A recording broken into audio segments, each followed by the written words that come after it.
আজ একদম অন্যরকম একটি ভিডিও নিয়ে এসেছি। দেখতেই পাচ্ছেন হাতে একটি পার্সেল রয়েছে, যা চলে এসেছে কলকাতা থেকে। গপ্প বাগিশ প্রকাশনী থেকে পাঠানো হয়েছে।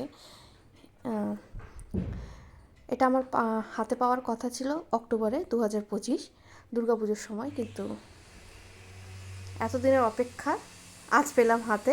যাই হোক, সঙ্গে সঙ্গে ভিডিওটা বানিয়ে ফেললাম। ভাবলাম একটু আপনাদের সাথে এত কিছু শেয়ার করি, তাহলে আমার একটি ছোট্ট অ্যাচিভমেন্ট শেয়ার করে ফেলি আপনাদের সাথে। সো প্রথমেই রয়েছে একটা সুন্দর মেমেন্টো, আর তারপরেই রয়েছে পূর্বকিরণ, শারদ সংখ্যা 1432। এটা হচ্ছে ষষ্ঠ বর্ষ, সম্পাদনায় বৈদুর্য পারিয়া। এখানে আমার ছোট্ট একটি কবিতা রয়েছে, সুন্দর হার্ড কভারের একটি বই, একটি সার্টিফিকেটও রয়েছে দেখতেই পাচ্ছেন মেমেন্টোর নিচে। আর এখানে প্রচুর লেখক লেখিকাদের কবিতা রয়েছে, প্রচুর।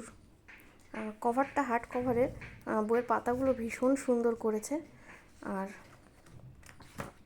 কোথা থেকে বসে দেখছেন বলবেন অবশ্যই। এই যে আমার নাম দেখতেই পেয়েছেন, পূজা গোস্বামী, পোস্ট করে দেখে নেবেন। এবং আমার ভিডিও যারা দেখছেন বা যাদের লেখা এখানে রয়েছে, তারাও অবশ্য কমেন্ট করে জানাবে।